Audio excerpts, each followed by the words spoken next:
বিমান দুর্ঘটনার ঘটনা, যেখানে এর মধ্যে 40 জনের মৃতদেহ উদ্ধার করা হয়েছে। একেবারে অপ্রত্যাশিত, অনাকাঙ্ক্ষিত একটি ঘটনা, কিন্তু এই ঘটনারও নানা রাজনীতিকরণ করা হচ্ছে। কথা বলে দেওয়া হলো যে অমুক প্রশাসন দায়ী কিংবা এর আগের সরকারকে দায়ী করা হলো।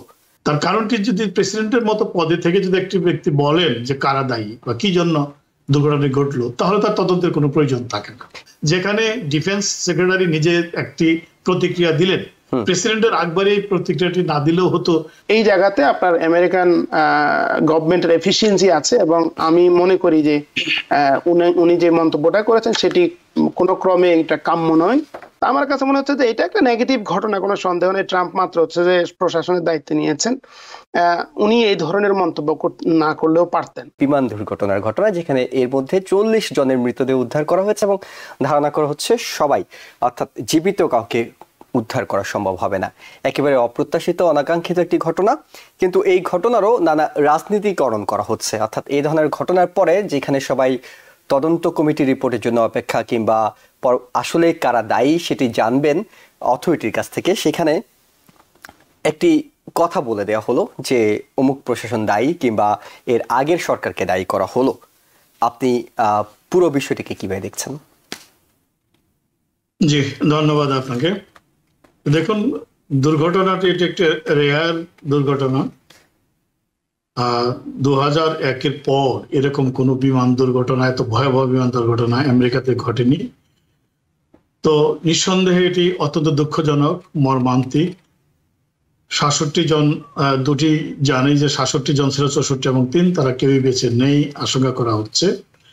তো নিঃসন্দেহে একটি মর্মান্তিক ঘটনা। কিন্তু বিষয়টি যেটি আপনি শুরুতে ভূমিকাতে বললেন যে প্রেসিডেন্ট ট্রাম্পের যে প্রতিক্রিয়াটি বা তার যে মানে বিষয়টির উপর তার যে প্রথম প্রতিক্রিয়া যেটি তিনি দিলেন, এটি অত্যন্ত দুঃখজনক। মানে দুর্ঘটনা যতটা দুঃখজনক, এই বিবৃতিটি তার চাইতে বা তার এই বক্তব্যটি তার চাইতে বেশি দুর্ভাগ্যজনক। কারণটি হলো যে দেখুন, যে কোনো ঘটনা যখন ঘটে, সেই ঘটনাটা একটা সুষ্ঠু, নিরপেক্ষ এবং পূর্ণাঙ্গ তদন্ত হয়। তদন্ত হওয়ার পরে কারা দোষী সেটি চিহ্নিত করা হয় এবং কি কি কারণে ঘটনাটি ঘটলো সেটি উদ্ঘাটন করা হয়, এবং পরবর্তীতে এই ধরনের দুর্ঘটনা রোধ করার জন্য কি কি ব্যবস্থা নেওয়া হয় সেটি হয়ে থাকে, যেটি নিয়ম। কিন্তু আমরা যেটি দেখেছি যে সাধারণত যেগুলো অগণতান্ত্রিক বা তৃতীয় বিশ্বের যে ছোট ছোট দেশগুলো যেটি করে থাকে, যে কোনো ঘটনা ঘটলেই রাষ্ট্রপ্রধান কিংবা সংশ্লিষ্ট বিভাগের মন্ত্রীরা একটা বিবৃতি দিয়ে দেয় যে অমুকের জন্য দায়ী। তাহলে এই যে মানে ঠিক একই রকম চিত্রটি, অর্থাৎ পলিটিক্যাল সায়েন্স করা হয় সব বিষয়টিকে ওই সমস্ত দেশে।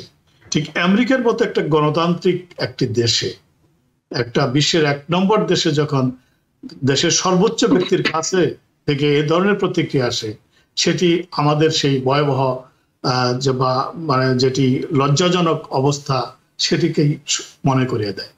তার কারণটি যদি প্রেসিডেন্টের মতো পদে থেকে যদি একটি ব্যক্তি বলেন যে কারা দায়ী বা কি জন্য দুর্ঘটনা ঘটলো, তাহলে তার তদন্তের কোনো প্রয়োজন থাকে না। এবং এটি তো তদন্ত কাজকেও বাধাগ্রস্ত করে, কারণ যখন তদন্ত রিপোর্ট যারা দেবেন তারা মনে করবেন প্রেসিডেন্টকে ভুল প্রমাণ হয় এমন রিপোর্ট তো দেওয়া যায় না।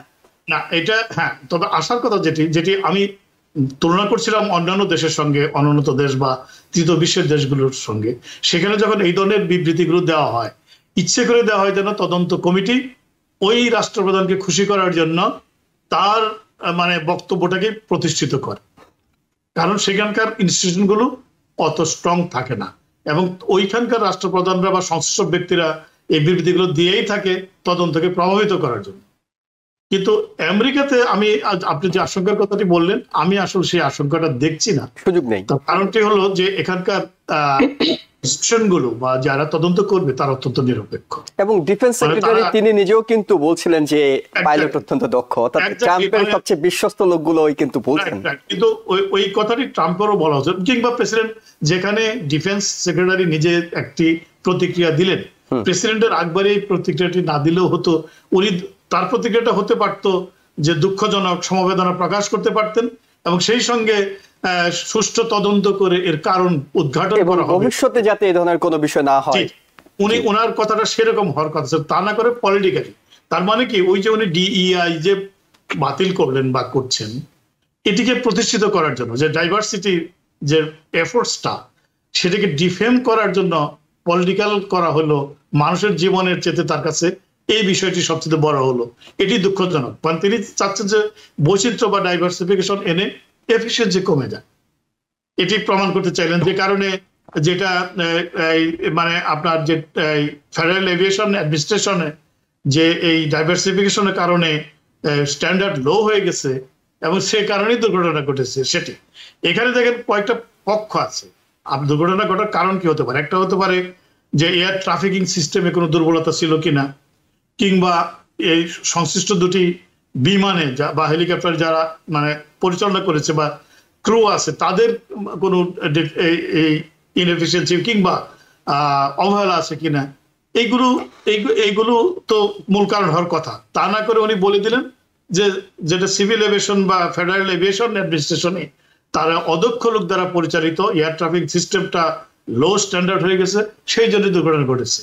তাহলে এই বিষয়গুলো কি হলো? রাজনীতি করার জন্য যদি এরকম একটা ভয়াবহ দুর্ঘটনার পরে একটা এতগুলো মানুষের জীবন যাওয়ার পর, যেটা পুরোপুরি আমেরিকার মতো দেশে একটা মানে কি বলবো যে মানে একটা অকল্পনীয় ব্যাপার, এরকম একটা ঘটনার পরে যেখানে বিষয়গুলো কেন ঘটলো সেটা খুঁজে বের করে এটুকু রোধ করার জন্য স্টেপ নেওয়ার কথা, সেখানে তখন তো তিনি একটা পলিটিক্যালি বায়াস একটা বিবৃতি দেন, তখন ওইটাই দুঃখজনক। তবে আমরা আশা করব যে পিট হেগসেথ যেটি বলেছেন এটি অবশ্যই প্রশংসার যোগ্য, তাই বলার কথা ছিল। এবং এখানে তদন্ত একটা সিভিল তদন্ত হতে পারে, সেই সঙ্গে যেহেতু সামরিক হেলিকপ্টার ছিল এখানে কিন্তু ডিফেন্স থেকেও একটা তদন্ত হবে, নিশ্চয়ই আলাদা তদন্ত হতে পারে। আমার মনে হয় সেটা হলে আমরা সুষ্ঠু কারণটি মানে সত্যিকার কারণটি আমরা জানতে পারবো। জানতে পারলে প্রেসিডেন্ট যে পলিটিক্যাল কথা বলেছেন সেই কথাগুলো তখন তার মিথ্যা প্রমাণিত হবে। আমরা সেই অপেক্ষায় থাকলাম আর কি। ডক্টর মোহাম্মদ আলাউদ্দিন, এই বিষয়ে আপনার প্রতিক্রিয়া শুনবো, কারণ যেখানে এভিয়েশন বিশেষজ্ঞরা বলছেন যে প্রেসিডেন্ট সম্ভবত বেশি সরলীকরণ করে ফেলেছেন। তিনি একদম এমন ভাবে কথাটা বলছেন তদন্তের আগে, এবং এই বিষয়ে যেহেতু তিনি যথেষ্ট জ্ঞান রাখেন না, বিশেষজ্ঞ নন, তিনি যদি এইভাবে বলেন তবে সেটি তদন্তের জন্য অনেক বেশি এক ধরনের প্রতিবন্ধকতা তৈরি করে। কিন্তু যেটি মোহাম্মদ মালেক বলছিলেন যে আশা করা যায় এখানকার পেশাদার সংস্থা যারা আছে তারা যখন তদন্ত রিপোর্টটা জমা দেবে তখন আসল কারণ জানা যাবে। কিন্তু প্রেসিডেন্টের আগ বাড়িয়ে এই মন্তব্য কোনো সমস্যা তৈরি করবে কিনা? প্রথমত ধন্যবাদ জয়েল। আমি সাউন্ড ইকো হচ্ছে? আমরা শুনতে পাচ্ছি। আচ্ছা ঠিক আছে, এটা একটু আমার দিক থেকে কোনো সমস্যা থাকতে পারে না, আমরা শুনতে পাচ্ছি পরিষ্কার। ধন্যবাদ দর্শক যারা এই অনুষ্ঠান দেখছেন এবং অনলাইনে যারা দেখছেন। এটা তো খুবই দুঃখজনক ঘটনা, তবে আমি মালিক ভাইয়ের যে সঙ্গীটা আমি একমত করবো যে আসলে একজন প্রেসিডেন্টের কাছ থেকে যদি এই ধরনের একটা মন্তব্য আসে সেটার সাথে আসলে একটা আমেরিকার মতো একটা গণতান্ত্রিক ব্যবস্থায় এটার সাথে আসলে মানুষ এতটা পরিচিত না, যে এই ধরনের একটা স্পর্শকাতর একটা ঘটনাতে যখন একজন প্রেসিডেন্টের কাছে মানুষ কি আশা করে যে একটা স্ট্রং নেতৃত্ব এবং কম্প্যাশন আশা করে, যে এখানে অসংখ্য লোকজন যারা হচ্ছে যে ভিকটিম এবং তাদের যে ফ্যামিলি এবং যে রিলেটিভস তাদের প্রতি সমবেদনামূলক বক্তব্য দিবেন, এবং উনি একজন প্রেসিডেন্ট হিসেবে ওনার যে দায়িত্ব পালন করার কথা, যে শক্ত নেতৃত্ব দেখানোর কথা উনি সেটা করবেন, সেটার পরিবর্তে উনি একেবারে সরলীকরণ একটা বক্তব্য দিয়েছেন। আমি আসলে একটা জিনিস বলবো যে সামাজিক মনোবিজ্ঞানে একটা ধারণা আছে, যে ধারণা হচ্ছে এরকম যে মানে মানুষ যখন কোনো কিছুতে যখন সে সফল হয় তখন খুব দ্রুত সে ইয়েস আই ডিড ইট মানে হচ্ছে যে ক্রেডিটটা দ্রুত নিয়ে নেয়। আর যখন কোনো নেগেটিভ কিছু হয়, নেতিবাচক কোনো কিছু হয়, তখন সাথে সাথে তখন সে একটা মানে হচ্ছে বিষয় বা ব্যক্তি খোঁজে যে মানে আমি না, আসলে অন্যরা দায়ী। ধরেন একটা পরীক্ষা হলেও পরীক্ষাতে হচ্ছে যে আপনি খারাপ রেজাল্ট করলেন, আপনি তখন হচ্ছে প্রফেসর থেকে শুরু করে এক্সাম কোয়েশ্চেন থেকে শুরু করে ইউ আর মানে হচ্ছে ব্লেমিং এভরিওয়ান। আমার কাছে মনে হচ্ছে যে এটা একটা নেগেটিভ ঘটনা, কোনো সন্দেহ নেই। ট্রাম্প মাত্র হচ্ছে যে প্রশাসনের দায়িত্ব নিয়েছেন, উনি এই ধরনের মন্তব্য না করলেও পারতেন। আর মালিক ভাই যেটি বলেছেন যে ডাইভার্সিটি কোটায় যদি কাউকে নিয়োগ দেওয়া হয় এর অর্থ এই নয় যে তিনি অযোগ্য।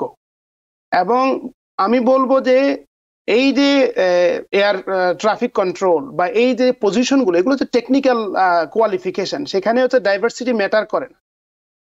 এবং হচ্ছে যে অনেকাংশে যারা ডাইভার্সিটি ইয়েতে কনসিডারেশনে যারা এই পজিশনগুলোতে আসেন তারা বরং বেশি রোল প্লে করেন, বেশি ভালো রোল, মোর কোয়ালিফাই।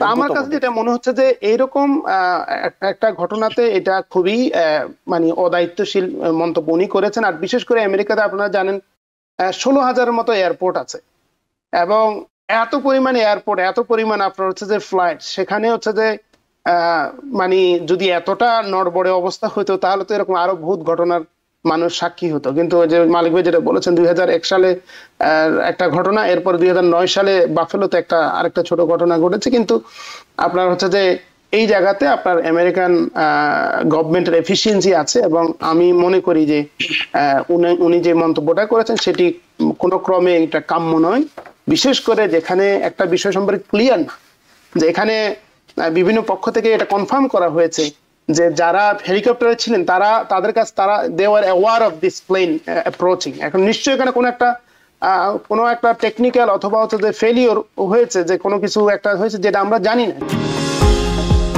নিউ ইয়র্ক থেকে সম্প্রচারিত TVN 24 টেলিভিশন বিশ্বজুড়ে বাঙালির কণ্ঠস্বর।